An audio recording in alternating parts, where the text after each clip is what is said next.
Pega a sua Bíblia, carta de Paulo aos Romanos, capítulo de número 8,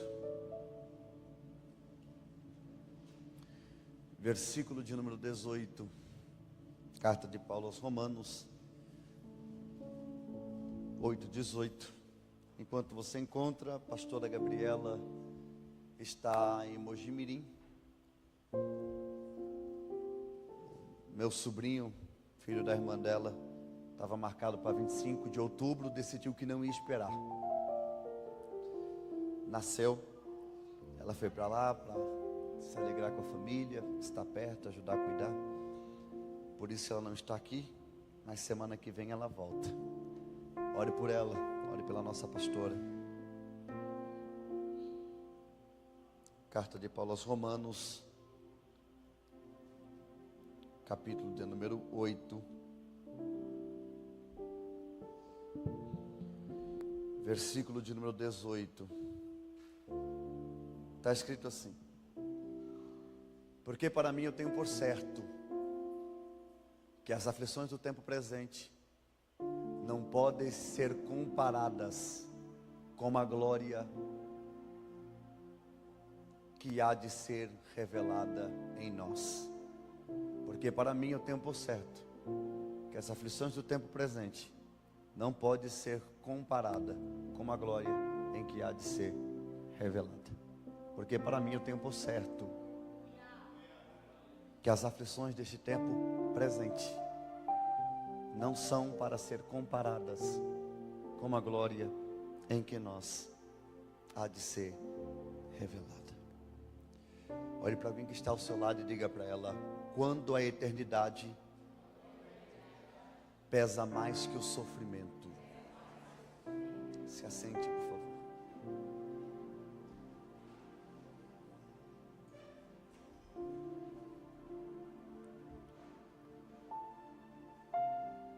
Queridos, o Senhor Deus colocou essa palavra em meu coração para que eu pudesse compartilhar com vocês esse livro, essa carta de Paulo aos Romanos, capítulo 8, verso 18. Um texto que traz esperança, um texto que nos faz olharmos para algo além do que nós estamos vivendo, um texto que nos arremete um sentimento de esperança, um sentimento de alívio, uma promessa que nos ajuda a se segurar no dia da aflição. Algumas informações que eu acho ser importante, ou que eu julgo ser importante a você que gosta de anotar. Essa carta escrita pelo apóstolo Paulo no ano 54, aproximadamente, depois de Cristo. Estou falando do primeiro século. Paulo, quando escreve essa carta aos irmãos de Roma, ele está na Grécia, na cidade de Corinto. Quando ele está prestes a sair para Jerusalém, Atos dos Apóstolos, capítulo 20, você vai ver mais ou menos essa narrativa, versos 2 e 3. Paulo, antes de sair de Corinto para ir a Jerusalém, em uma viagem missionária, ele decide escrever essa carta. Quando Paulo escreve essa carta, que é composta por 16 capítulos, formando a carta mais longa escrita pelo apóstolo Paulo. Algumas observações interessantes que eu acho que vale a pena ser reproduzido é que, ainda que a carta receba o nome do apóstolo Paulo, já no versículo 1 do capítulo 1, a Bíblia nos mostra que quem estava com a caneta ou com a pena escrevendo era um homem por nome de Técio, o escriba. Basta você abrir a Bíblia agora em Atos capítulo 16, versículo de número 22, você vai ver que foi Técio que escreveu. Paulo, ele permite que Técio relate que é o próprio que está escrevendo. Enquanto Paulo vai falando, há um escrivente, que escreve o que Paulo está dizendo, deixa registrado para que essa carta possa ser enviada. A casa onde Paulo está, o hospedeiro é Gaio. Versículo 23 do capítulo 16 da carta de Paulo aos Romanos. Então nós já sabemos quem escreveu, o ano que escreveu, onde escreveu e o porquê escreveu. Meus irmãos, dentro de 27 livros que compõem o Novo Testamento, 13 dos 27 livros foi escrito pelo apóstolo Paulo. O apóstolo Paulo é o maior escritor de toda a Bíblia Sagrada. O Novo Testamento quase inteiro foi escrito pelo apóstolo Paulo. Confirmado 13. Alguns ainda comungam a ideia de 14, levando a ideia que o livro de Hebreus foi escrito também pelo apóstolo Paulo. Eu particularmente acredito que Hebreus não foi escrito nem por Apolo e tampouco por Barnabé. Eu acredito que o livro de Hebreus foi escrito certamente por Paulo. Mas confirmado 13 livros. Mas para não ficar no 13, eu prefiro dizer que foi 14.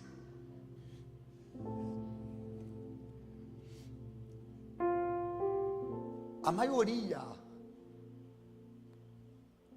desses livros escritos pelo apóstolo Paulo tem um propósito: admoestar a igreja, ensinar a igreja.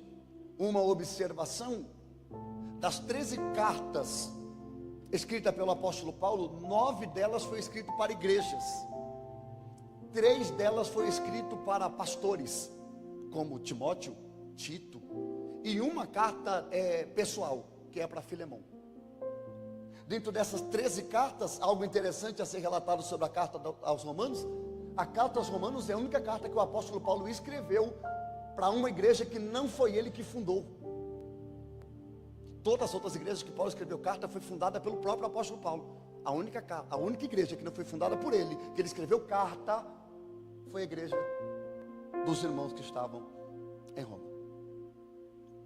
A carta de Paulo aos Romanos é uma das cartas mais importantes para o cristianismo. Para nós cristãos, evangélicos, protestantes, a carta de Paulo aos Romanos, ela é fundamental. Basta lembrar também que a carta de Paulo aos Romanos, os teólogos sérios comungam da ideia que quem é um cristão que nunca leu a carta de Romanos, nunca de fato compreendeu o que é a graça de Deus. A graça de Deus é revelada de uma maneira poderosa na carta aos Romanos. Duas observações importantes. A carta de Paulo aos Romanos é responsável pela conversão de muitos pais da igreja, como Agostinho de Hipona, como o monge Martinho Lutero. Vale lembrar que a reforma protestante nasce a partir de uma leitura de Martinho Lutero sobre a carta de Romanos, capítulo 1, verso 15. Então nós estamos falando sobre um texto áureo. Nós estamos falando sobre algo que é importante, uma carta que é fundamental para o cristianismo. A carta de Paulo aos Romanos, ela começa demonstrando e termina agradecendo. O capítulo de número 16, Paulo utiliza simplesmente para agradecer. 18 nomes masculinos e 11 nomes femininos. Paulo começa ensinando e termina agradecendo.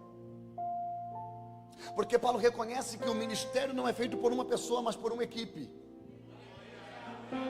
Paulo entende que ninguém é tão bom sozinho quanto um grupo reunido. A igreja não é feita por uma pessoa, é feita por pessoas. Então Paulo vai agradecer. E tem pessoas que têm muita dificuldade na arte da gratidão. A gratidão é nobre. Nem todo mundo tem gratidão. A gratidão, ela não tem prazo de validade. Quem é grato é grato. O coração move em gratidão.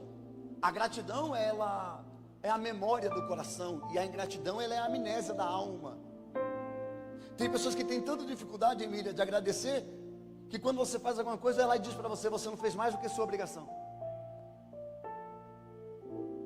Porque ela não reconhece, ela não compreende acerca do que Paulo, com muita facilidade, sabia lidar.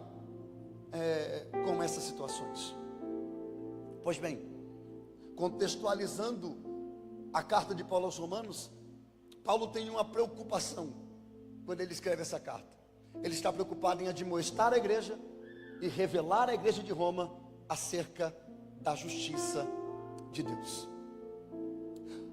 Quando Paulo escreve essa carta aos irmãos, não foi ele que inaugurou a igreja de Roma e tampouco ele tinha ido lá. Paulo não havia pisado lá, mas Paulo tinha uma preocupação. Pergunta-me qual? Os irmãos de Roma estão conhecendo o cristianismo, o Cristo. Mas existe um grande problema em Roma. Por quê? Eu quero refrescar a sua memória e lembrá-los que os romanos são figuras principais na configuração da crucificação de Cristo. Foram os romanos responsáveis pela crucificação, não foram os romanos que mataram. Jesus se entregou. Os seus irmãos, os judeus, lhe venderam. Os romanos apenas o executaram. Foram soldados romanos que martirizaram a Jesus. Foram os algozes que colocaram cravo nas suas mãos. Mas agora esse evangelho está chegando aos irmãos de Roma. E quando o evangelho chega para eles não é um evangelho de transformação. O evangelho que chega para eles é um evangelho que eles acrescentaram na vida dele e não tornaram um estilo de vida. Eles acrescentaram, eles colocaram o evangelho na rotina. Mas acrescentar evangelho na rotina não é conversão. Vale lembrar que eu estou falando que os romanos, eles são politeístas. Ou melhor, todas as outras religiões são politeístas. Como assim, pastor? Qualquer religião do mundo, os deuses aceitam dividir a adoração. Em toda religião, nenhum Deus tem importância. Nenhum Deus, pastor Alária, quer exclusividade. Nenhum Deus de nenhuma cultura, de nenhuma Mesopotâmia, de nenhum estilo de religião, deseja exclusividade. Isso é característica do Deus de Israel, Yahvé. Dentro da cultura egípcia, por exemplo, quem adora Ra, pode adorar Lá, pode adorar Orizes, pode adorar Horus, não há problema. Dentro da cultura greco-romana, pode-se adorar Zeus, pode adorar Afrodite, pode adorar Dionísio, pode adorar Diana, não tem problema. Então, dentro de uma cultura onde existem muitos deuses, o cristianismo não chegou como uma exclusividade, chegou como uma proposta. Então, o que eles fizeram? Eles colocaram o cristianismo na vida deles, mas não mudaram a sua conduta. Conheceram a religião, mas não conheceram o Cristo da religião. Não conheciam a profundidade desse evangelho. Então as pessoas ainda estavam dentro da cultura, estavam dentro do cristianismo, mas ainda praticavam as obras que praticavam antes de conhecer o cristianismo. Parece que não está tão diferente dos dias atuais. Aí Paulo vai escrever essa carta admoestando.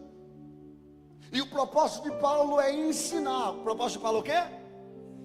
No capítulo de número 1, versículo 1 dessa carta aos Romanos, Paulo vai começar se apresentando. E isso aqui eu acho lindo. Porque Paulo vai começar dizendo: eu, Paulo, servo de Deus, chamado para ser apóstolo. Paulo não diz eu, apóstolo Paulo, ele diz eu, Paulo, servo. Paulo não coloca o título à frente do nome. Paulo coloca o nome à frente do título. Porque Paulo não é um tipo de pessoa que se esconde atrás da patente.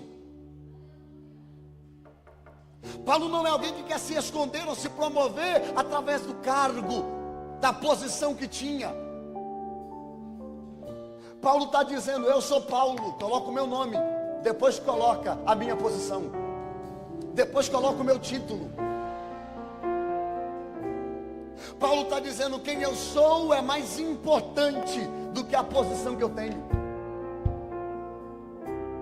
Diferente da geração atual que se esconde atrás de posição. Vou falar um negócio aqui, mas não sei se eu falo. Toda vez que você vai conversar com um babaca, o argumento dele é do tipo: pastor Fábio, você sabe quem eu sou? Não importa quem você é, você tem que falar o que você carrega para ver se tem respeito, porque quem você é não é suficiente para colocar respeito aonde você chega. Mas Paulo está dizendo: Paulo, olha o que está escrito: servo de Cristo Jesus. Não. Servo de Cristo Jesus, chamado para ser apóstolo. Olha o tanto de coisa que tem na frente do título. Eu sou Paulo, eu sou servo, e por ser servo, fui chamado para servir como apóstolo. O problema da minha geração é que todo mundo quer ser grande, mas ninguém quer ser servo. Eu falo, todo mundo quer ser grande, quer ser servido, mas não quer servir. Mas Paulo está dizendo: eu sou Paulo, servo de Jesus Cristo, e por ser servo ele me chamou para ser apóstolo. Há uma frase que acompanha esse ministério, e eu sempre reproduzo ela: servo que não serve, não serve.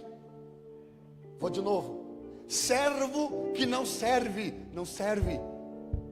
Quem não vive para servir, não serve para viver. E ser servo de Cristo não é fazer o que eu quero, é fazer o que precisa. Porque ser servo para fazer o que eu quero, não sou servo, sou Senhor. Porque quando meu eis-me aqui é condicional, é um problema. Porque o meu eis-me aqui é eis-me aqui para fazer o que eu quero.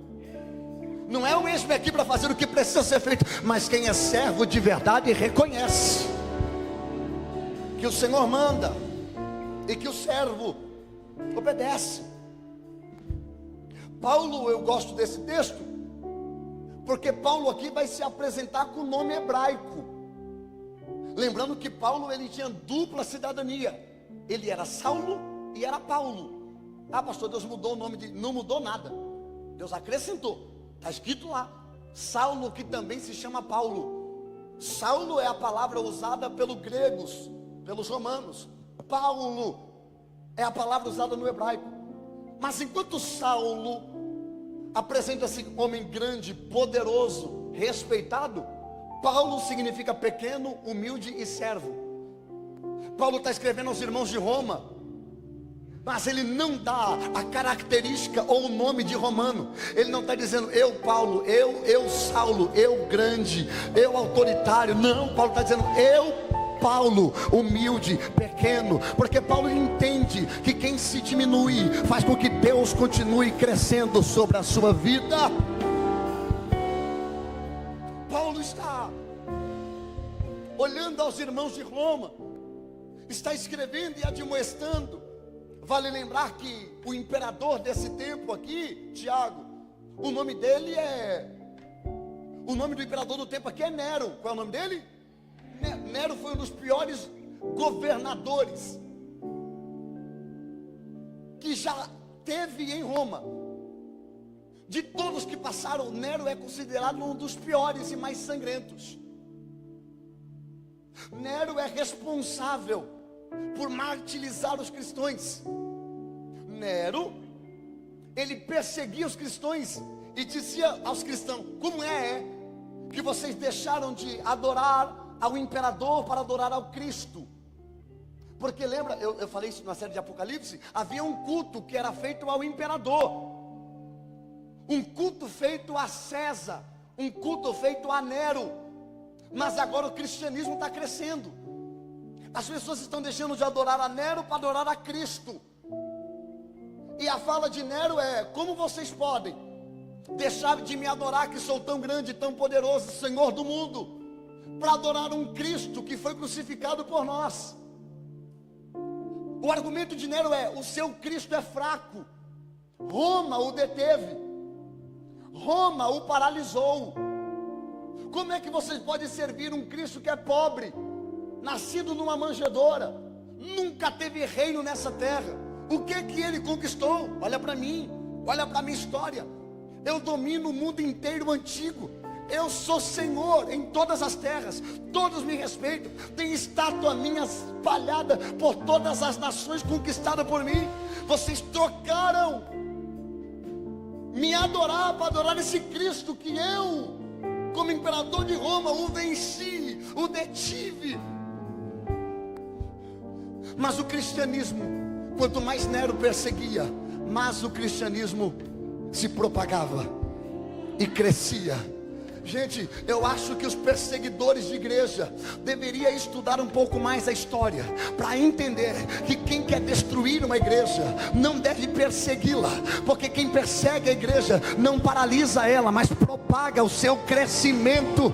Levante as suas duas mãos aos céus. A igreja cresce sobre perseguição. Quanto mais persegue, mais a igreja de Cristo avança. Tem alguém para levantar a mão e dar um grito de glória a Deus por isso? Diga para quem está perto de você: quanto mais persegue a igreja, mais a igreja cresce. Olhe para cá. Olha a seriedade do que eu estou explicando a vocês, ainda dentro desse contexto. Pastora Jéssica, Nero, ele matou os seus próprios irmãos e os seus filhos, para que ninguém fosse ameaça para o seu trono. Eu vou falar de novo isso aqui para você ouvir. Nero matou os seus próprios filhos, para que os seus filhos não tomassem o seu poder. Nero obrigava os cristãos a negar a Cristo, e os que não negavam, ele pegava as mulheres grávidas, abria a barriga delas e colocava gato recém-nascido dentro da barriga com a criança e costurava de novo, enquanto o gato com a unha fina ia rasgando a mãe e a criança por dentro. Enquanto eles morriam, Nero apontava e dizia: olha aí, o final daqueles que servem a Cristo. Cadê o seu Cristo que não livra vocês desse sofrimento? Nero é responsável em usar os cristãos como tocha humana. Como assim, pastor? Roma, existia a Roma baixa e a Roma alta. Embaixo moravam os plebeus, em cima moravam os governantes. Eles trabalhavam embaixo, mas na hora que terminava o dia, eles subiam para a Roma alta, onde ficava o poder. Então os ricos e os pobres, no caminho que ligava a Roma alta pela Roma baixa, se colocaram cristãos amarrados com combustível no caminho. Quando anoitecia, se tacava fogo neles, e enquanto Nero subia, os cristãos queimavam. Mas o que deixava Nero mais irritado é que eles estavam amarrados, sabendo que iriam morrer, sabendo a causa que morreriam. E a história diz, doutora Priscila, que eles cantavam. E enquanto eles cantavam, um começava cantando mais alto, e geralmente era esse que era o primeiro a ser queimado. Quando esse ia queimando, ele não gritava pelo corpo que estava queimando, ele ia cantando cada vez mais alto, dizendo: é chegado o momento de me encontrar com meu Salvador. Quando ele ia cantando, pastor Valdir, o corpo dele queimava, e de vez ele gritar por socorro ou amaldiçoar a Cristo, ele dizia: meu Salvador, me aguarde que eu estou chegando. Abra as portas do céu. Enquanto o que estava queimando, quando ele começava a morrer, o que estava do lado não deixava o louvor cessar, continuava cantando da onde parava. Nero ia passando, e de vez Nero ouvia um grito de desespero, Nero ouvia alguém dizendo: a esperança até no momento do sofrimento.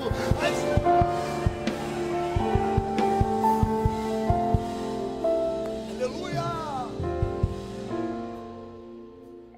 Esse evangelho que é descredibilizado pelos cristãos, pelos romanos, perdão. Esse evangelho que é descredibilizado por Nero e por Roma. Nero tenta fazer de tudo para que os cristãos tenham vergonha do Cristo que eles servem.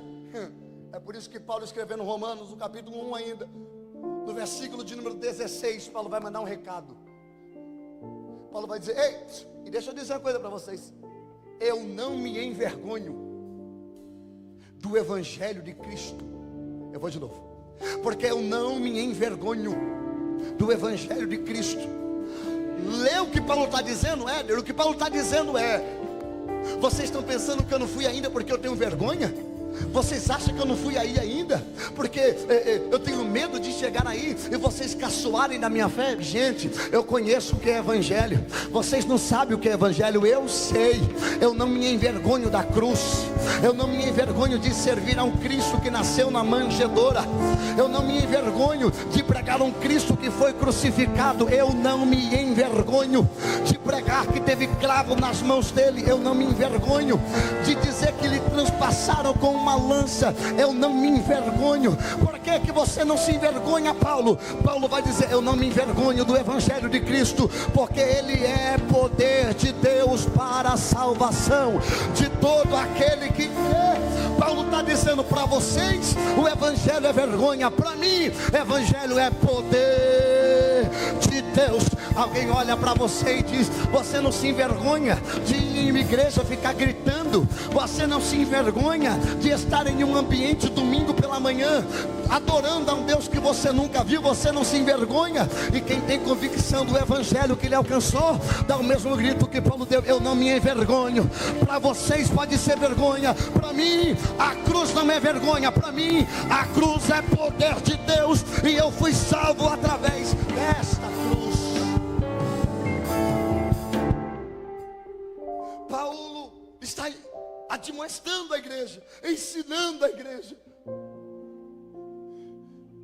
E a palavra-chave desse texto da carta de Paulo aos Romanos é justiça de Deus. Repita comigo: justiça de Deus. Não, você pode melhorar isso, diga justiça de Deus. Paulo está pregando sobre justiça. Paulo está pregando sobre soteriologia.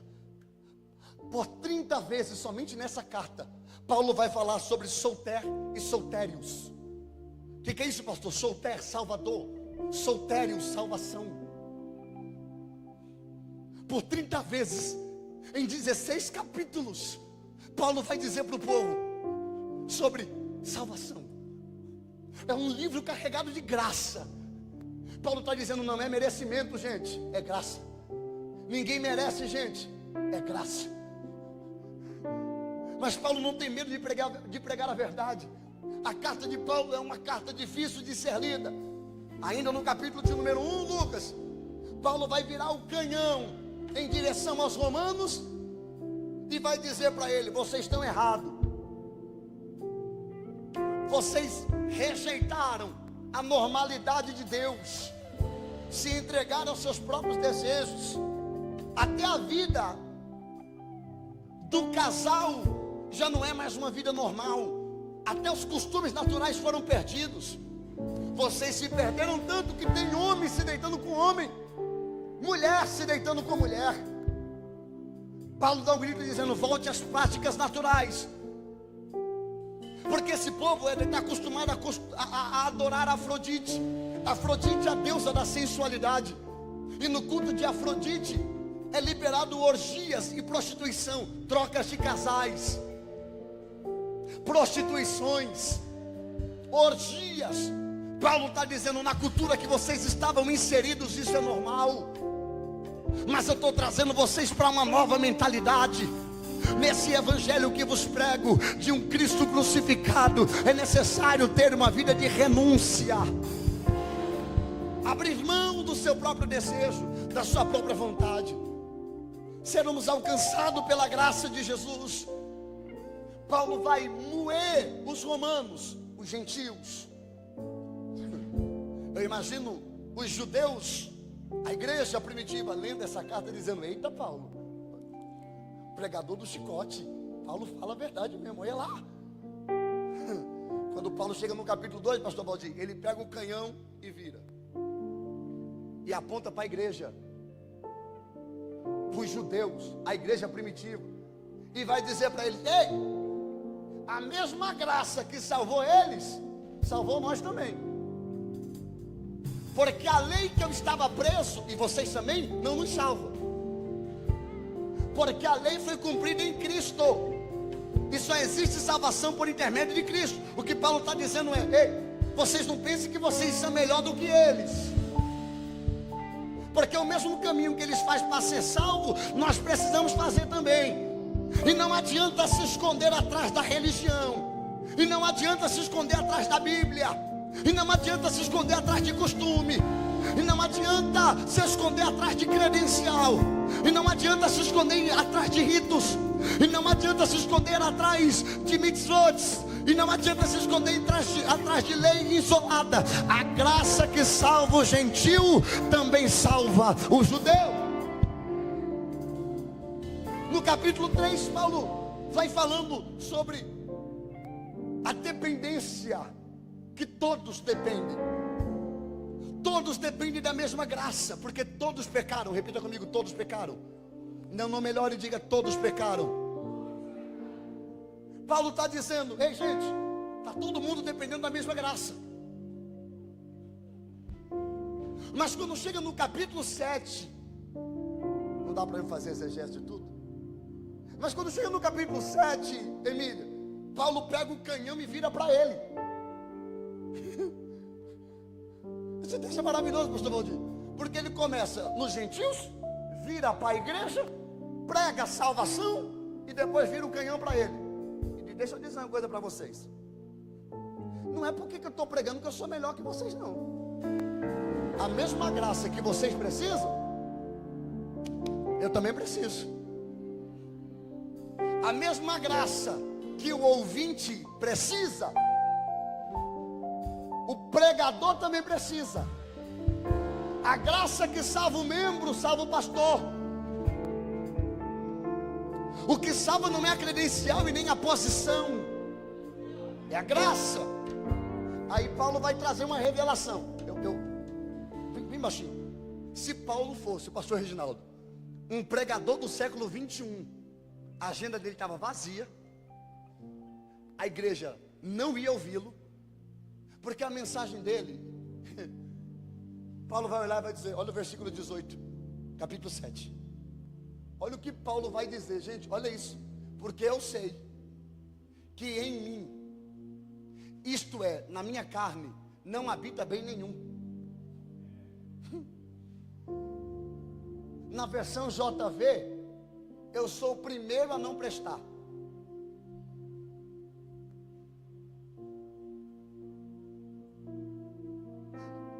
Na geração pré-moderna, onde se prega que nós somos quase semideuses, deusezinho. Numa geração que se prega onde você é o ponto fraco de Deus. Numa geração que se prega que você é o bichinho de Jeová, e se quem tocar em você está pego. Paulo está dizendo, em mim, acabei de fazer uma autorreflexão aqui, não encontrei nada de bom. É nesse texto aqui que João Calvino se baseia quando ele diz uma das frases mais célebres da sua trajetória. Ele diz assim: todo bem que existe em mim é Cristo, e todo mal que existe em mim é eu mesmo. O que ele está dizendo é: se tem bondade em mim, é Deus, e a ruindade que você vê em mim é eu mesmo. Essa pregação aqui não enche igreja, não dá ibope, porque você tem que mostrar que é espiritual, para colocar no povo interesse de ouvir o que você vai falar. Você tem que vender uma falsa espiritualidade para ver se as pessoas não crescem no que vai ser pregado. Mas Paulo está dizendo, não, eu reconheço que em mim não tem bem nenhum. Aí vale a frase de Francisco de Assis. Francisco de Assis diz assim: Deus, não vendo ninguém pior, me escolheu. Olha a mensagem que os nossos pais pregavam, olha a mensagem que nós estamos pregando.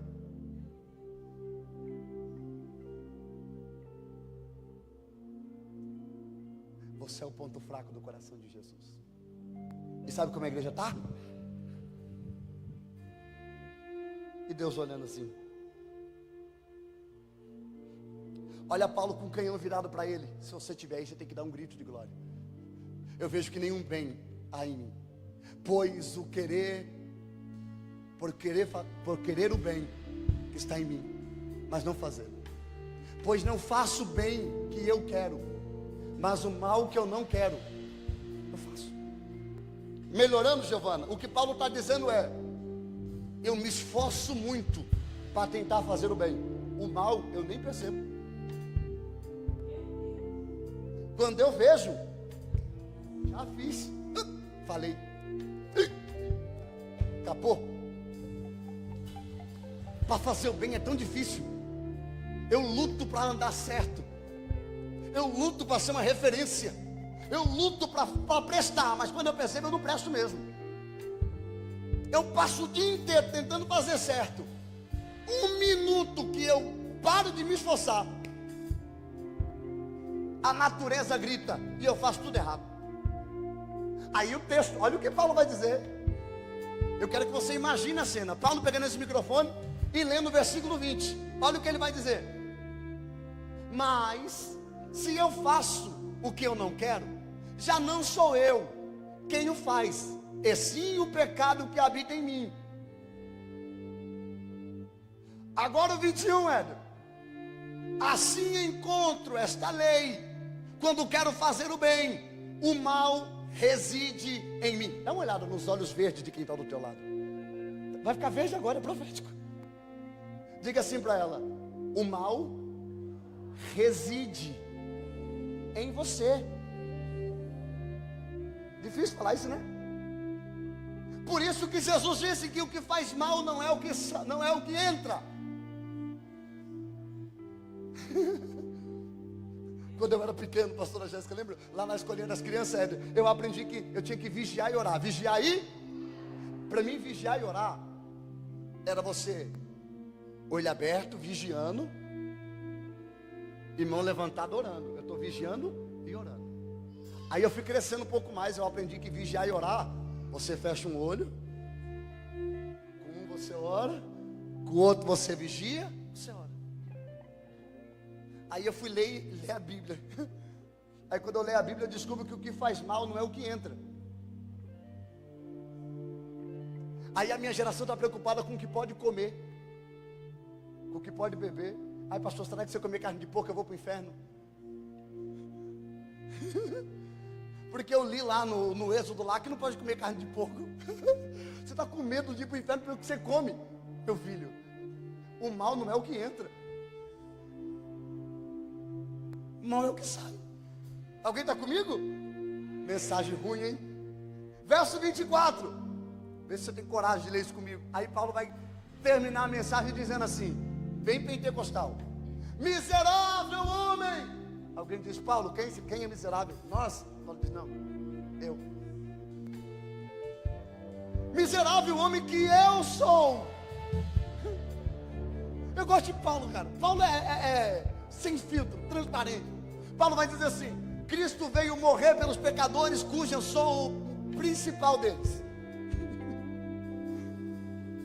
Cristo veio morrer por pecadores e eu sou o mais miserável dos pecadores. Isso é reconhecimento, porque toda vez que eu diminuo, Ele cresce. Mas toda vez que eu cresço, em mim, Ele diminui. Mas olha o grito de Paulo para você dar um grito: miserável homem que eu sou. Ponto de exclamação. Ele continua com ênfase dizendo: quem me livrará do corpo dessa morte?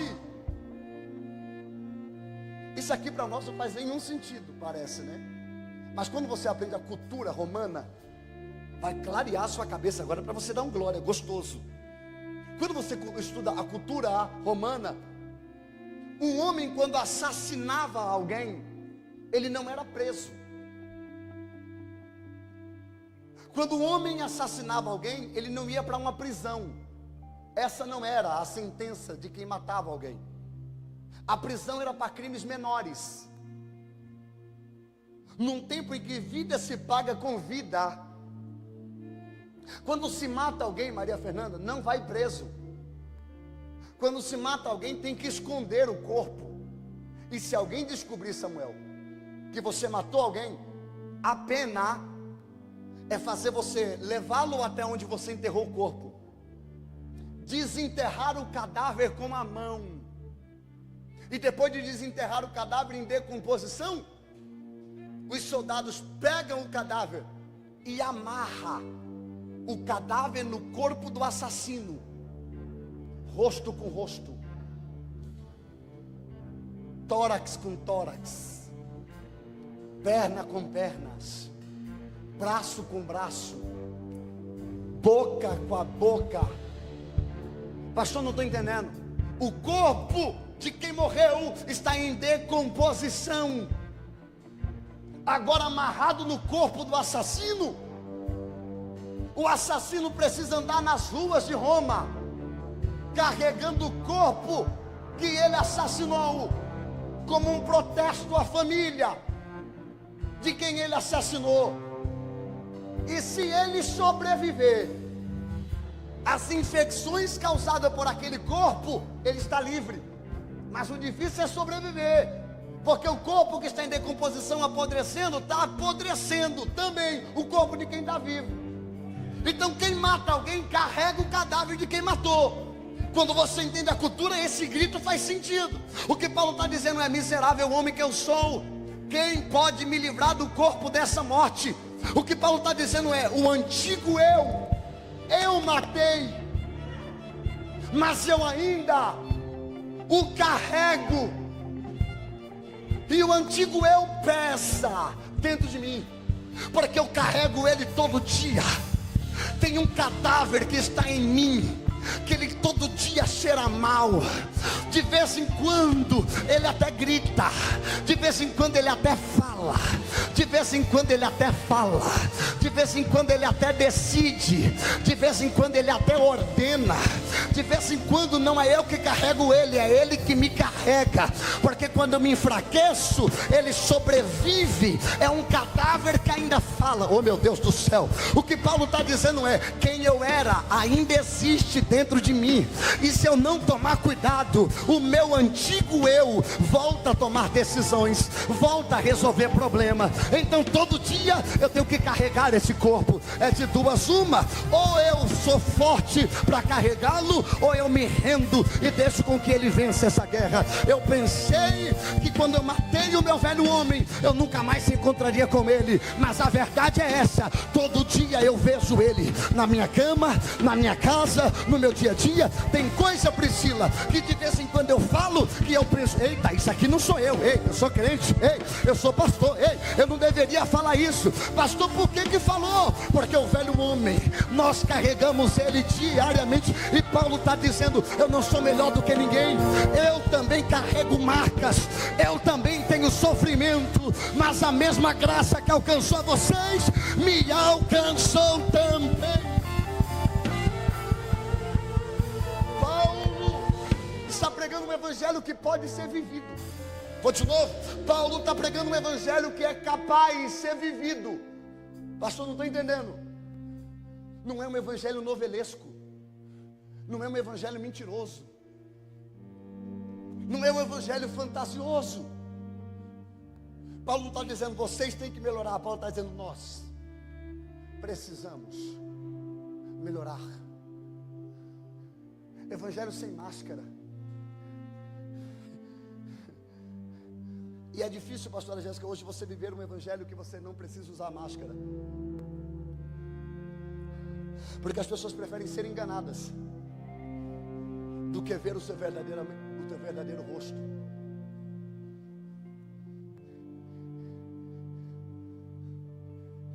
Tem pessoas que preferem falar pelas costas do que falar na frente. As pessoas preferem uma performance de santidade, de que não tem santidade nenhuma, do que uma verdadeira essência. As pessoas preferem ser enganadas por alguém que parece ser o que não é, do que aceitarem ser liderada por quem de fato é o que é, em cima e embaixo. Mas Paulo está dizendo: miserável homem que eu sou, quem me livrará do corpo dessa morte? Quem tirará esse corpo de mim? É nesse texto do verso 24. Estou chegando no 18, calma. É nesse texto do verso 24 que nasce a frase de Martinho Lutero, um dos pais da reforma. A frase que ele diz é: eu pensei que o velho homem, Léo, havia morrido quando eu me batizei, mas eu descobri que o miserável sabia nadar. Vou falar de novo para te dar tempo a anotar. O grito de Martinho Lutero é: eu pensei que quando eu me batizei o velho homem tinha morrido, mas eu descobri que o miserável sabia nadar. Morreu, mas não morreu. Morreu. Se identifica com esse texto alguém além de mim? Não? Não? Alguém se identifica com esse texto? De vez em quando você percebe que você sai um pouquinho do trilho assim, e de repente você, opa. Hã? Você se pega de vez em quando tomando algumas atitudes de quem você era? Ou não? Só acontece comigo, eu acho. Hã? Vamos lá, sem maquiagem, vamos tirar o filtro? Hã? Uma hora você fala assim: ah, rapaz, que vontade de quebrar na porrada. Mas não pode, né? Entendi. Ah, mas se fosse outro tempo. Ah, se fosse. Vontade não faltou.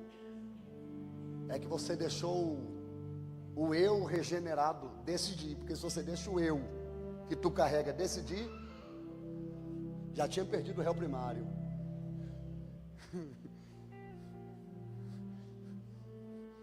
Já se encontrou em uma situação que você volta para casa e diz: ah, mas, tá. Eu não sou homem mais não. Eu virei um saco de batata. Não é possível. Se fosse outro tempo, não. Sabe quando a pessoa olha na tua cara, te excomunga? Excomunga é bem cearense, não é? Lembrei de pai. A pessoa deixa eu falar mais votuporanguense, a pessoa te acaba com você. Outra palavra. Isso, cadê o esculacho? Quem falou esculacho? Ah, você, né, Simone? Esculacha tem sua cara, né, Simone? Esculacha. A pessoa te esculacha e fala assim. A pessoa vai embora e você fica. Aí quando ela vai, você fala: não. Você fica, já viveu isso nunca? Pelo amor de Deus, não me deixa me sentir desviado aqui pregando para você, não. Aí você dá uma... Não. E eu não falei nada. Rapaz, ela virou o cabelo na minha frente, eu não peguei. Eu senti quando a unção. Falei: chegou 5 minutos. Pastor, o que é isso? É o velho homem. É a Bia. É o Johnny. É o Samuel. É o Éder. Um homem dizendo assim. A internet desvia. Você é um otário mesmo. Você não falou nada. Mas você sabe que tá com a razão, né? Sei. Por que tu não falou? Não sei.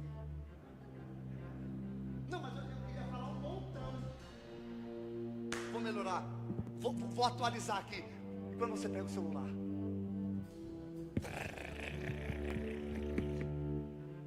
na hora de apertar em enviar, você apaga tudo. Pelo amor de Deus, gente, alguém fala comigo. Ninguém nunca. Estamos juntos ou não estamos? O que é isso, pastor? Provoca alguém e diz assim: tá aí, cara, tá aí. Tá aí, ô Fabrício, tá aí. Se der moral pra ele toma, ele é que carrega tudo. O morto tá vivo. O cadáver tá vivo, cara. Hã? Alguém está comigo? Aí Paulo, eu louvo a Deus porque é o capítulo 7. Aí alguém vai olhar para Paulo e vai dizer assim: Maria Fernanda, ué, tu também é assim, é? Paulo diz: eu sou pior. Você está achando que eu estou pregando para você porque eu sou bom? Vocês não entenderam nada. Isso aqui é chamada e não merecimento. Isso aqui é graça, não tem nada a ver comigo. Alguém diz, então tu também não presta, então tu não tem moral para falar. Paulo diz, não, calma aí, não é assim não. Romanos não termina no capítulo 7 não, abre o 8. Verso 1, se alguém tiver comigo, pelo menos pula, faz alguma coisa, solta esse celular e faz alguma coisa nessa bateria, pelo amor de Deus. 8:1, Paulo vai dizer, mas agora pois não existe nenhuma condenação para os que estão em Cristo Jesus. Paulo está dizendo, eu sou pecador, mas você não pode me condenar. Por quê? Porque quem está em Cristo Jesus, não existe condenação, porque a lei do Espírito, a lei da vida em Cristo, livrou você da lei do pecado e da morte. Verso 3, para ver se alguém faz alguma coisa, porque aquilo que a lei não podia fazer, por causa da fraqueza da carne, isso Deus fez. O que Deus fez? Enviou o seu próprio Filho em semelhança de carne pecaminosa, no que se diz respeito ao pecado, e assim Deus condenou o pecado na carne. O que Paulo está dizendo? Mensagem soteriológica: justificados pelo sangue de Jesus. Alguém está comigo? Alguém conseguiu vir comigo até aqui? Diga, eu estou. Chegamos no capítulo 8. Meu Deus. Versículo de número 18, onde lemos. Coloca o 15 para contextualizar. Olha o que Paulo vai decorrer o texto dizendo: porque vocês não receberam um espírito de escravidão. Fabrício, não é esse fundo. Olha o texto que eu estou lendo, vê se você sente nesse teclado. Porque vocês não receberam o espírito de escravidão, para viverem outra vez atemorizados, mas receberam um espírito de adoção, por meio da qual clamamos, Abba, Pai. 16, vai passando. O próprio Espírito confirma ao nosso espírito que somos filhos de Deus. Eu vou falar de novo, que eu acho que ninguém pegou. Leu 16 de novo, eu acho que ninguém entendeu. O próprio Espírito confirma no nosso espírito que somos filho de Deus. Alguém olha para você e diz, só porque você vai na igreja, você acha que você é melhor do que eu? Só porque você vai na igreja, você acha que você é filho de Deus e eu não sou? Por que você acha que você é filho de Deus? Porque você vai no culto? Não. Por que você acha que você é filho de Deus? Porque você fala línguas? Não.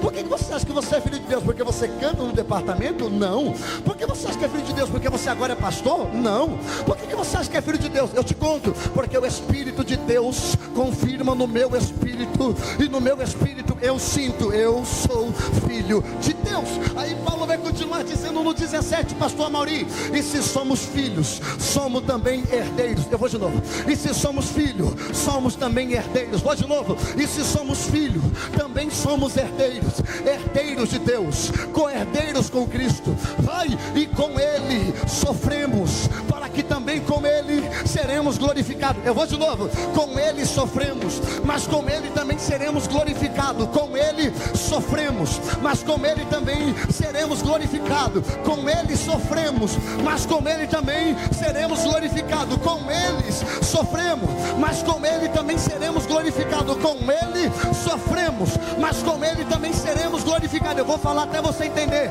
Com Ele sofremos, mas com Ele também seremos glorificados. Com Ele sofremos, mas com Ele também seremos glorificados. Para você pular na cadeira, Paulo diz, porque para mim eu tenho por certo, eu não tenho dúvida, que as aflições deste tempo presente não pode nem se comparar com a glória em quem nós há de ser revelado.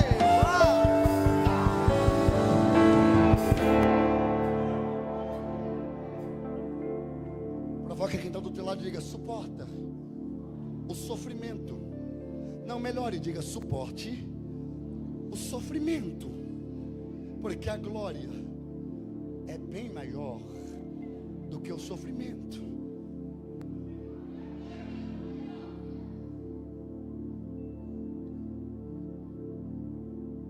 Eu não sei se eu falo isso.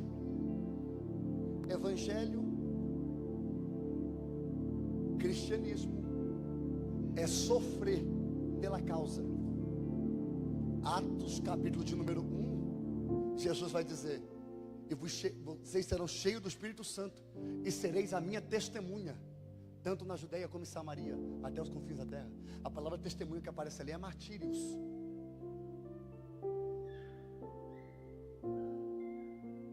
Vocês foram chamados para sofrer pela causa. E sumiu tudo. Mas eu pensei que eu tinha sido chamado para receber vitória. Não. Você foi chamado para sofrer pela causa. E sereis a minha? Testemunha, sereis a minha? Doutora Priscila, o que precisa ser? O que credencia uma testemunha? O que precisa ser para ser uma testemunha dentro de uma sessão jurídica? Ver, testificar, contar o que viu. Éder, eu não fui chamado para contar o que me contaram. Tem alguém que falou, é isso aí, por causa desse, eu vou falar de novo. Eu não fui chamado para falar o que falaram. Eu ouvi dizer, eu fui chamado para falar do que eu testifiquei. Pergunta: o que você testificou? O que você viu? Porque me desculpa, me perdoe a minha clareza, mas que evangelho fraquinho que nós estamos pregando. Não, que evangelho miojo que nós estamos pregando, sem substância nenhuma. É o evangelho marcado pelo que me disseram. Eu não conheço Deus da experiência que eu vivi com Ele. Tem pessoas aqui que conhecem o Deus do meu pai, o Deus do meu avô, o Deus da minha mãe. Esse é o problema, Ele ainda não se tornou o seu Deus. Entende? Os homens, quando foram impactados ao se depararem com a glória de Deus, eles simplesmente entenderam que a vida deles não tinha nenhum sentido. Eles não viviam mais pela terra. Eles abriram mão do próprio desejo, vontade, para viver apenas por um propósito: Cristo. O que esses homens viram, Samuel, a ponto de dizer: minha vida não tem valia nenhuma, isso aqui é tudo passageiro. Alguém disse: Paulo, se tu continuar pregando, tu vai morrer. Paulo disse: gente, viver é Cristo, morrer é lucro. Se quiser matar, apressa. Estou doido para ir para o lugar que eu vi. Bem melhor do que isso aqui.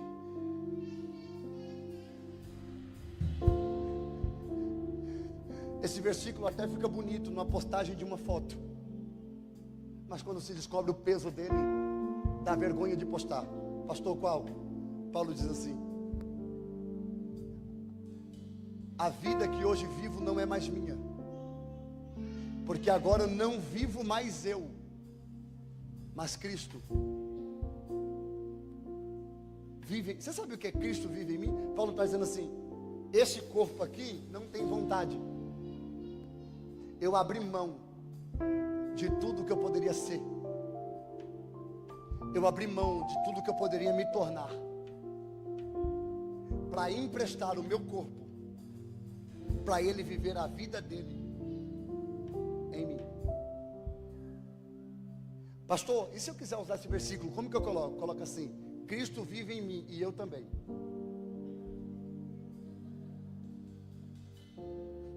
Porque eu vivo a vontade de Deus, mas eu também vivo as minhas vontades. Sim ou não? Então quando você colocar lá, acrescenta versão JV. Coloca a sua versão. Não copia a minha não. Agora vivo eu e Cristo. De vez em quando eu empresto meu corpo para Ele fazer um negócio também. Mas eu tenho um sonho, um projeto. Paulo está dizendo: não, a vida que hoje vivo não é minha. Pastor, ô Paulo, o que você sonha? O que ele sonha? O que tu quer, Paulo? O que ele quer? Para onde tu vai? Para onde ele quiser que eu for. Mas para onde você quer ir? Para o lugar que ele queira. Eu quero estar exatamente onde ele quer que eu esteja. Eu quero ser exatamente o que ele quer que eu seja. Eu não tenho sonhos pessoais, eu vivo por ele. Paulo está dizendo: eu tenho certeza, eu não tenho dúvida. que o tempo presente, que a perseguição presente, que o sofrimento presente não se compara com a glória que nós há de ser revelada. Eu queria que você levantasse o dedo assim, aponte esse dedo para alguém, diga assim para ele: o sofrimento é real. Não, melhore, diga: o sofrimento é real, mas é temporário. Um aleluia sozinho do Glauber ali que eu vi. Vou de novo. O sofrimento é real, mas é temporário. As aflições do tempo presente não é as aflições do tempo futuro, e não é a aflição para sempre. A aflição é real. Para de fingir que não existe. Existe. Paulo não negou a dor, mas ele colocou a dor na balança da eternidade. E quando colocou a dor na balança da eternidade, a balança da eternidade pendeu. A glória subiu, o sofrimento desceu, e Paulo disse: insignificante.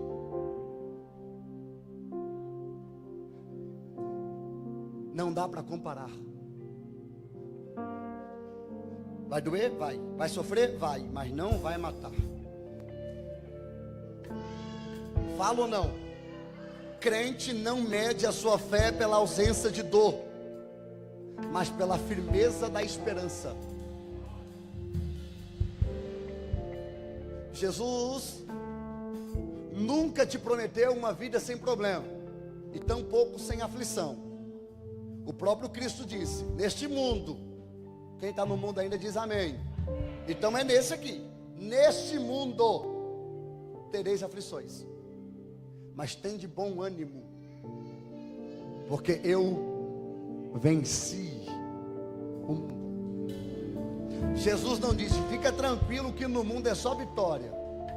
Não, ele disse: no mundo vai ter aflição, mas tenha bom ânimo, porque aquilo que você não podia vencer, eu venci por você. Mas enquanto o sofrimento é presente, a glória é futura e certeira. Sofrimento do tempo presente não se compara com a glória. Então no presente, sofrimento; no futuro, glória. No presente, lágrima; no futuro, glória. No presente, perseguição; no futuro, glória. No presente, porta fechada; no futuro, glória. No presente, angústia; no futuro, glória. No presente, incompreensão; no futuro, glória. No presente, sem dinheiro, mas no futuro, glória. No presente, dando tudo errado, mas no futuro, glória. No presente está tudo complicado, mas no futuro, glória. O que Jesus está dizendo é: não se limite ao presente, coloque os teus olhos no futuro, porque quando você enxergar o que eu preparei para você no futuro, o que você está vivendo hoje se tornará insignificante perto daquilo que eu vou revelar a você. Levanta a mão direita, por favor. Me ajuda, levanta a mão direita. Coloca essa mão no ombro de alguém. Você consegue colocar no ombro de alguém? Você pode me ajudar? Diga para ela: a dor é um processo, a glória é um propósito.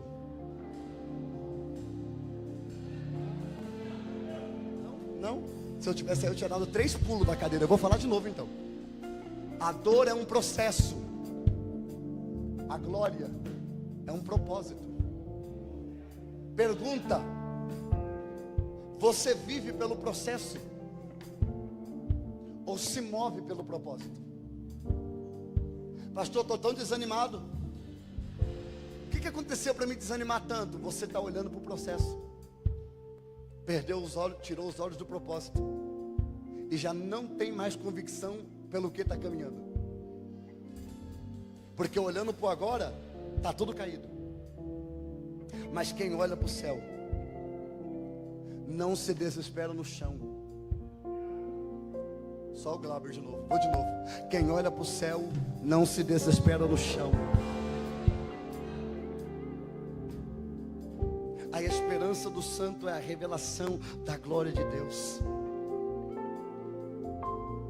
A nossa esperança não é apenas sobreviver, mas ser revelado e manifestar a presença de Deus em nós. Esta glória, ela ainda será revelada. E quando essa glória se revelar, você vai perceber que tudo que você está vivendo é pequeno demais perto daquilo que está te esperando. Paulo está dizendo: a eternidade precisa pesar mais do que o sofrimento presente. A eternidade precisa ser mais importante dentro de você do que o que você está vivendo hoje. Ele não prometeu uma vida sem sofrimento. Ele prometeu que quando a glória se revelar, eu preciso que alguém pegue o que eu vou dizer agora. Eu tenho que terminar essa mensagem. Mas a ideia utilizada aqui da dor do tempo presente não se comparar com a glória. A ideia é mais ou menos esta: quando a glória for revelada, a dor não será lembrada. A glória é tão poderosa. Melhor explicação não tem. Cadê as mamães para dizer amém? Você lembra quando você estava no hospital para dar à luz a seu filho? O médico dizendo: empurra, está saindo. E você gritando desesperada. O hospital inteiro ouvindo você gritar. As mulheres estão dizendo: os homens nunca vão entender o que é isso. Gente, você não sabe o que é uma gripe em um homem. A comparação é idêntica. Tem que ser um homem para entender isso. Da mesma maneira que nós não entendemos de parto, vocês não entendem de gripe masculina. Está alguém comigo lá? Uma garganta inflamada. Rapaz, olha, chega a arrepiar de sofrimento. Nós sabemos o que é comparado. Sabe quando você estava gritando e o médico dizendo: faz força, você diz: como? Faz força como? Acabou a força. Eu estou fazendo força desde ontem. Mas de repente, um ápice de força. Você coloca toda a sua força naquilo. A pior dor do mundo.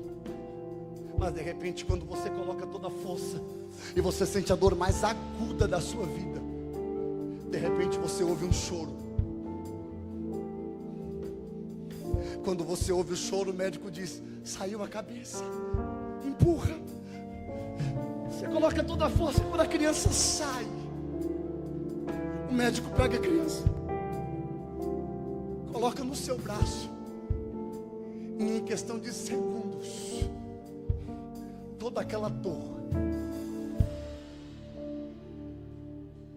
some, desaparece. É como se não tivesse doído. Quando você olha para o rosto daquela criança, que você enxerga o propósito pela qual doeu tanto. Alguém está comigo aqui? Quando você enxerga o propósito pela qual doeu tanto, você olha para aquela criança e diz: eu sentiria de novo, eu choraria de novo, eu sentiria essa dor de novo. Por quê? Porque quando você olha para o rosto do propósito, a dor desaparece, porque o propósito revelado apaga toda a dor do processo. Pastor, eu ainda não peguei, eu percebi. Era para você estar de pé essa hora. O que Deus está dizendo é: o processo da santidade é exatamente da mesma maneira. Está doendo, está sofrendo, está gritando, está gemendo, está aguentando, está renunciando, está dizendo não para a carne, está lutando contra os teus desejos, e você está dizendo: Senhor, está doendo, mas Deus está dizendo: quando a trombeta tocar e você piscar os olhos e já não está mais aqui, mas está lá, e você vê o que está preparado para você, você vai olhar e vai dizer: valeu a pena, todo o sofrimento, toda a renúncia, toda a vida que eu vivi, valeu a pena, porque o propósito revelado.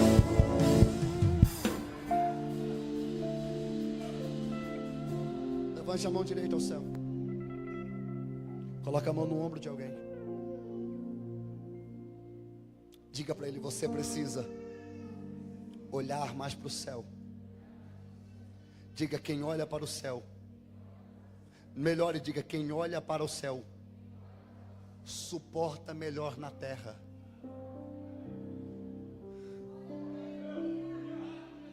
Pegou?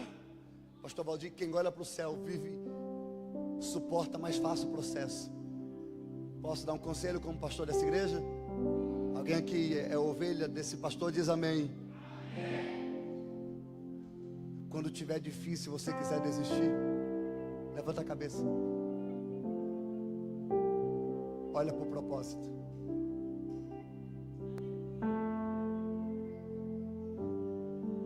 Quando você olhar para baixo de novo, você vai lembrar pelo que você está lutando. Quem olha para o céu suporta melhor, vive mais leve aqui na terra. Mas existe uma promessa. Qual é a promessa, pastor? A glória vai ser revelada. Paulo vai dizer isso aos romanos, mas na igreja de Corinto Paulo vai pregar uma mensagem parecida. Quando Paulo chega aos Coríntios, capítulo de número 4, versos 17 e 18, Paulo diz aos irmãos de Corinto: por esta causa, 2 Coríntios 4:17. Olha o que Paulo diz aos irmãos de Corinto, pastor Jean: porque a nossa leve e momentânea tribulação, leve e momentânea, leve e momentânea, produz para nós um eterno peso de glória. Olha o que ele diz: acima de toda comparação. Vai, 18, para ver se alguém pega. Na medida em que não olhamos para as coisas que se veem, mas para as coisas que não se veem, porque as coisas que se veem são temporárias, mas as coisas que não se veem são eternas. Eu queria que você provocasse alguém e dissesse: suporta essa leve e momentânea tribulação. Paulo não vai dizer isso só aos romanos, Paulo vai dizer isso aos coríntios, Paulo vai dizer isso aos colossenses. A igreja de Colosso, no capítulo 3, verso 1 ao 4, Paulo disse assim: porque se vocês foram ressuscitados juntamente com Cristo, busquem as coisas lá do alto, onde Cristo vive assentado à direita de Deus. Vou ler de novo. Porque se vocês foram ressuscitados juntamente com Cristo, busquem as coisas lá do alto, onde Cristo vive assentado à direita de Deus. Pensem nas coisas do alto e não nas coisas daqui da terra. Porque se vocês morreram e a vida de vocês está oculta juntamente com Cristo em Deus, quando Cristo, que é a vida de vocês, se manifestar, então vocês também serão manifestados com Ele em glória. Eu queria que você se colocasse sobre os pés.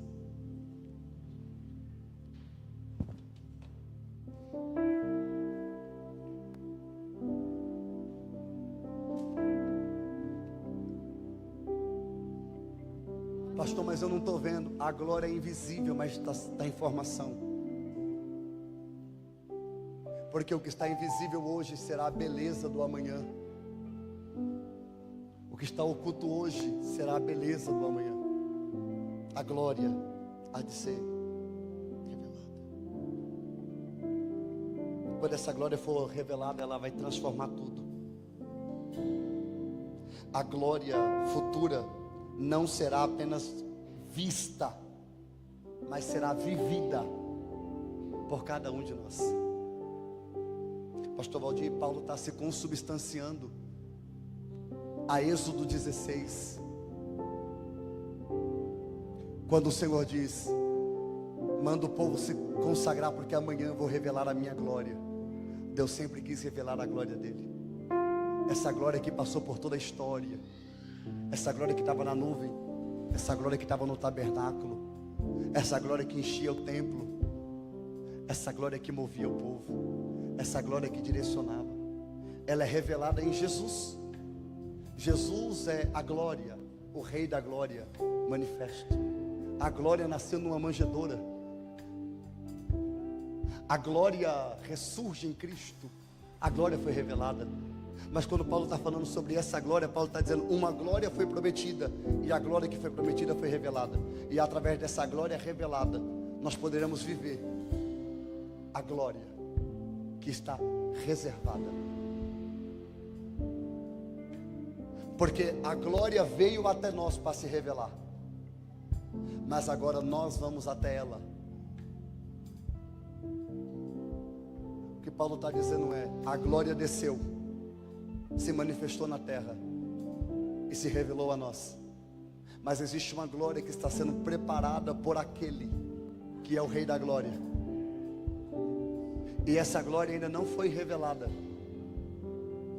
Essa glória ainda será revelada. E quando essa glória for revelada, aleluia, aleluia, nós viveremos neste ambiente de glória. Pergunta assim para mim: pastor, melhore, diga: pastor, essa glória é o céu? É um pouco mais do que isso.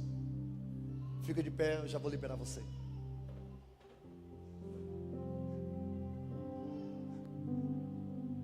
Há uma discussão teológica, Leandro, de onde é o céu. Exemplo, quando Jesus voltar, para onde vamos? Vamos subir para morar com Ele? Outros dizem, testemunho de Jeová, já bateu na tua porta, que eu sei. Eles são insistentes no evangelismo. Eles dizem que depois que tudo acabar, Jesus vai reformar a terra, e não vai ter mais sofrimento, e aqui na terra vai ser o céu, paraíso, a nova terra, novos céus, a nova terra. Pastor, o que eu preciso entender? Eu quero que você seja inteligente hoje. A vitória de quem vence não é o céu. Eu vou falar de novo isso aqui. A Bíblia diz assim, ó: Elô, aos que vencer vão para o céu. Não. Bem-aventurados os que venceram, porque eles verão a Deus. Posso falar isso? A vitória do cristão não é o céu. A vitória do cristão é ver. Pastor, não entendi. O céu só é céu porque Deus está lá. Entendeu? Não, vou te falar de novo. O céu só é céu porque Deus está lá. Se Deus sair do céu, acabou. O céu não tem graça. Está comigo? Pastor, e se Deus descer para o inferno? O inferno vira céu.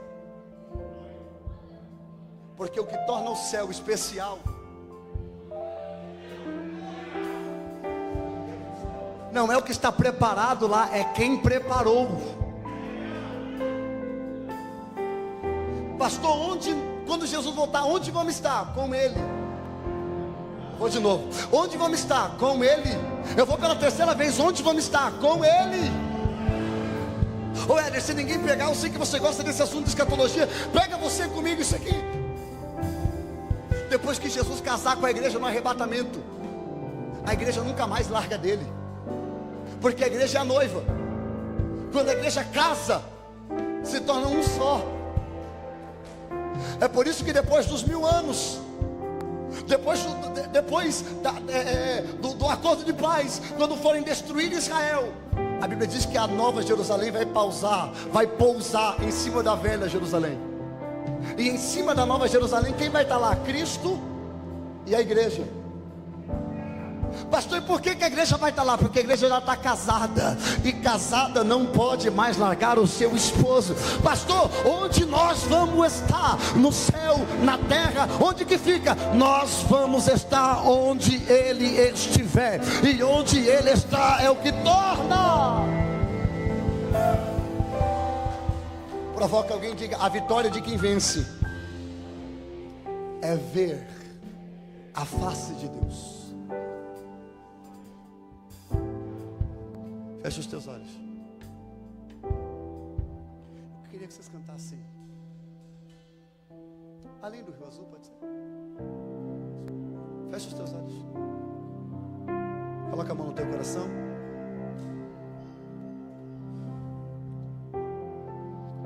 Essa mensagem precisa te arremeter a lembrança do céu. O grito de Paulo é: o sofrimento presente não se compara com a glória que há de ser revelada. Você está muito focado no sofrimento. Foca na glória. Foca na glória.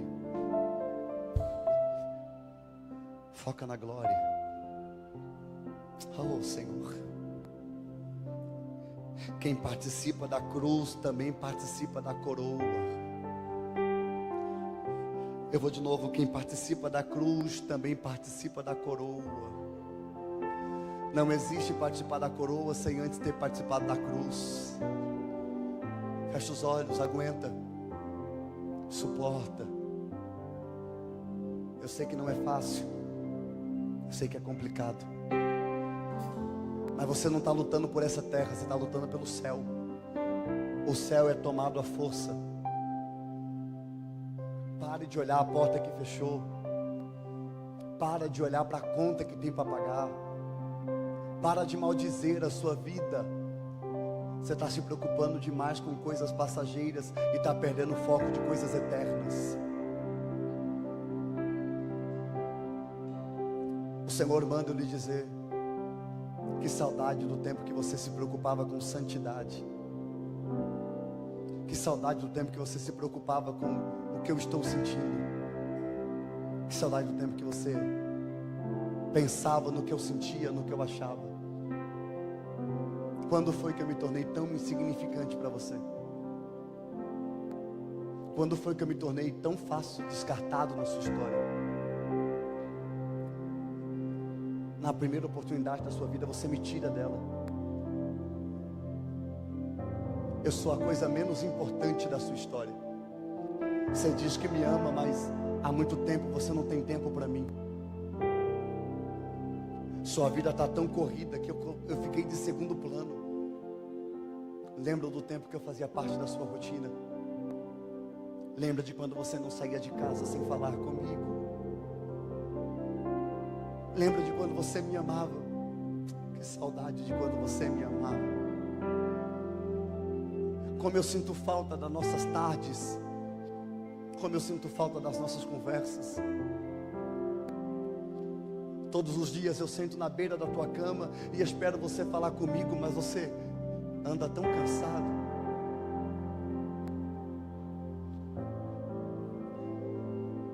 Você anda tentando falar com quem não te responde, e eu estava ali esperando você falar comigo. Você consegue abrir teu coração para todo mundo, filho, menos para mim.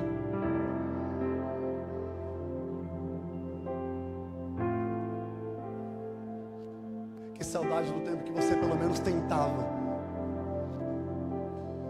Que saudade do desespero que você sentia quando você não sentia a minha presença. Ah, que saudade de te ver cantando. Que saudade de te ver agradecendo. Como eu sinto falta do que nós tínhamos. Mas hoje eu vim aqui para reatar a nossa amizade. Hoje eu vim aqui para nós para reatarmos o nosso compromisso. Hoje eu vim aqui para cuidar das feridas mais profundas. Hoje eu vim aqui para dizer que eu sei daquilo que você nunca teve coragem de contar para ninguém. E eu estou disposto a te ajudar a recomeçar. Olhe para o céu. Olhe para mim. Contempla o que está acima da sua membrana. Consegue olhar acima das estrelas e consegue enxergar o que eu tenho preparado. Você não sente mais vontade do céu. Você não sente mais falta do céu.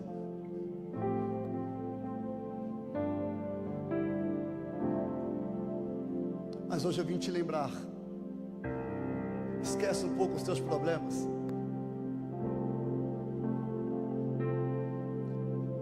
Esquece essa parcela, ela vai ficar aí. Esquece esse boleto, ele vai ficar aí. Não, Senhor, mas o meu carro, fica tranquilo. Aqui em cima você não vai precisar de nada disso.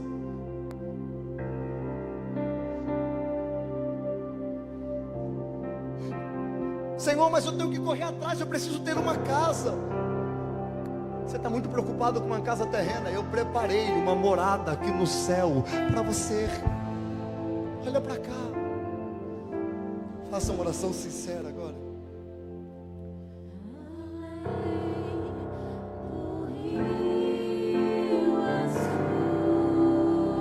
Eu te libero com esse louvor. Fecha os teus olhos. Se transporte espiritualmente para lá.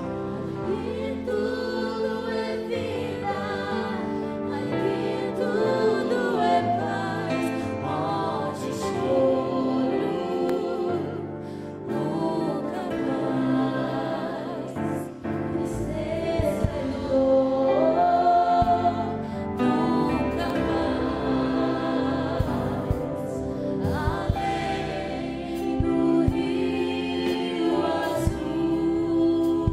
Você vai para lá. As ruas são de ouro e de cristais. Ali tudo é vida, ali tudo é paz, morte, choro, Nunca mais. nunca mais, tristeza e dor, nunca mais. Só quem vai ver, levanta as mãos.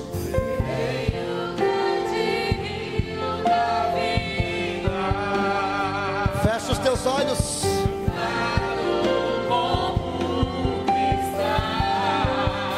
Eu verei. A face do meu mestre querido.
Que Deus abençoe sua vida.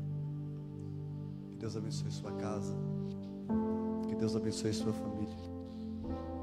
Essa palavra é uma palavra para você começar a semana cheio de esperança. Não para essa terra, mas para o céu. Precisamos voltar os nossos olhos ao céu. Jesus está voltando. Está mais perto do que nunca. Está mais perto do que nunca. Quem é limpo, que se limpe mais. Quem é sujo, que se suje mais. Quem está envolvido, que se envolva mais.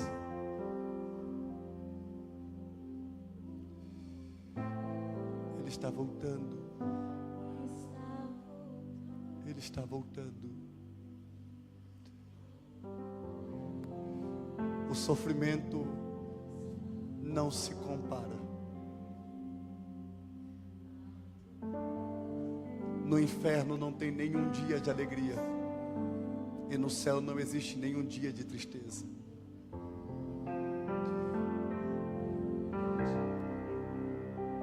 Eu te abençoo. Eu libero você nesse domingo debaixo dessa palavra de direção. Levanta os olhos. Levanta a cabeça. Eleva os teus olhos para os montes, de onde vem teu socorro. Quem te chamou não foi a terra. Jesus não te prometeu terreno. Jesus não te prometeu empresas. Jesus não te prometeu sucesso. Jesus te prometeu o céu.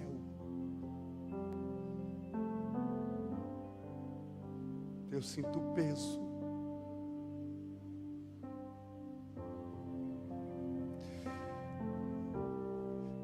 É sobre o céu.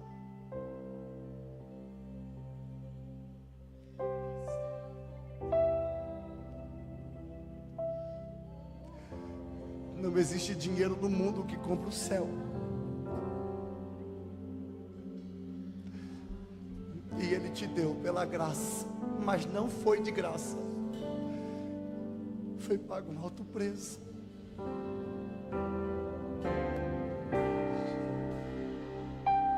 O céu é real. O céu é o seu lugar.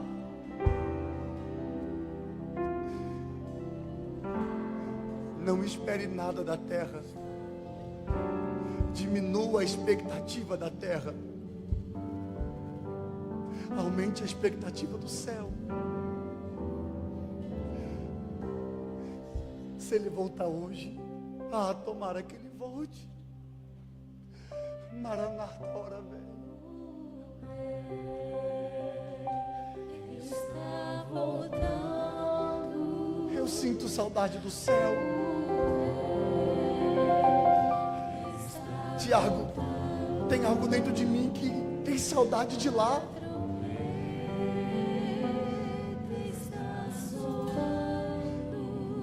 Por isso que a terra vem perdendo a graça a cada dia. Quem vive pelo céu vai perdendo a graça da terra. Não brigo pela terra, Priscila. Eu quero o céu.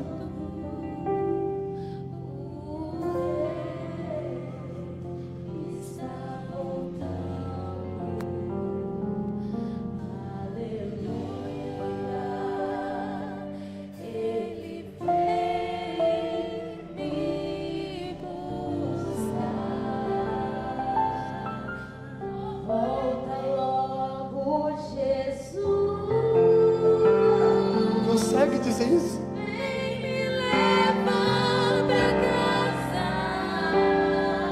Diga: o céu é meu lar. Céu é o meu lar.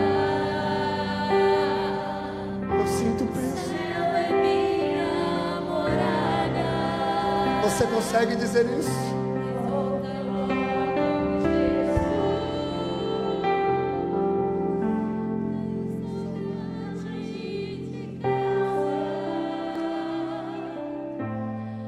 O céu é o meu lar.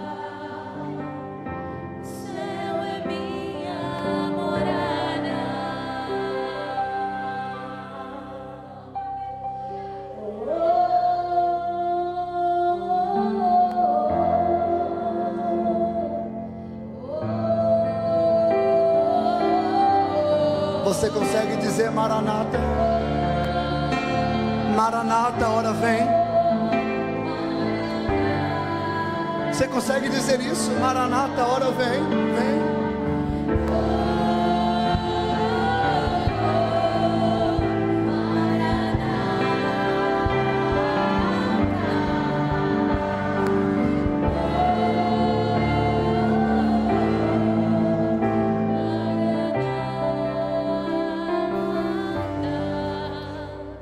Eu quero liberar vocês.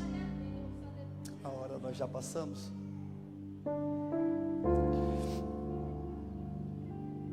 Israel está em festa.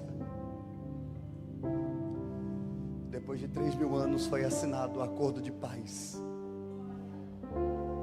Não há mais paz, não há mais guerra entre Israel e os palestinos. O contrato de paz foi assinado. Pastor, que bênção. Foi isso que Paulo disse: quando ouvires a paz em Israel, é o princípio das dores, é o começo das guerras, é o começo da destruição.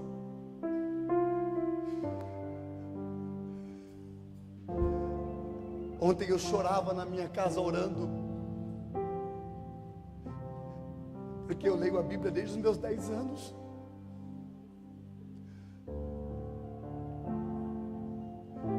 E os meus olhos viram uma profecia se cumprindo.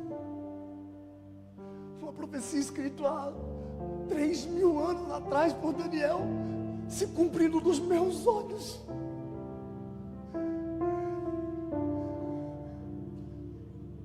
A igreja vive os últimos minutos dela na terra. O cronômetro escatológico foi solto. Nós estamos a alguns minutos do arrebatamento. Se nós estivermos aqui ainda até 18h30, nós vamos estar no culto. Mas talvez não tenha culto. Talvez esse culto termine na eternidade e nós encontraremos lá com Ele. E tem gente ouvindo isso, sentindo tristeza, porque querem executar projetos humanos. Deixamos de viver pelo céu e estamos vivendo pela terra. Mas hoje a mensagem é: volte a olhar para o céu, porque a glória em que há nos há de ser revelada é bem maior do que o sofrimento desse tempo presente. Que o Senhor te abençoe e te guarde.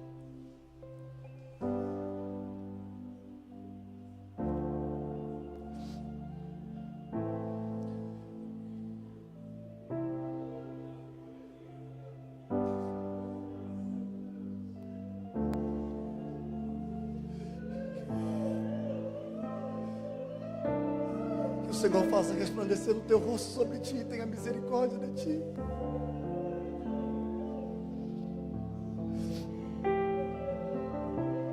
Que a estrada se erga no encontro dos teus caminhos. Que o vento sempre esteja sobre as tuas costas. E até que nos encontrarmos novamente, tomara que seja na eternidade. Que até lá o Senhor te guarde e te proteja na palma de suas mãos. Eu quero te ver lá.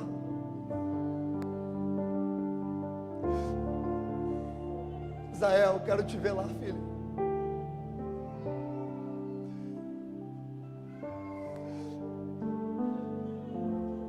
Felipe, quero te ver lá.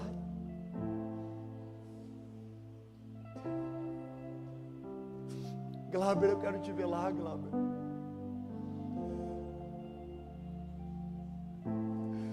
Que a graça do Senhor Jesus, o amor de Deus, as consolações do Espírito permaneça com todos os salvos, não só hoje, mas até o arrebatamento. Vá debaixo dessa palavra. Que Deus te abençoe. Que Deus te abençoe. Quando está terminado, em nome de Jesus.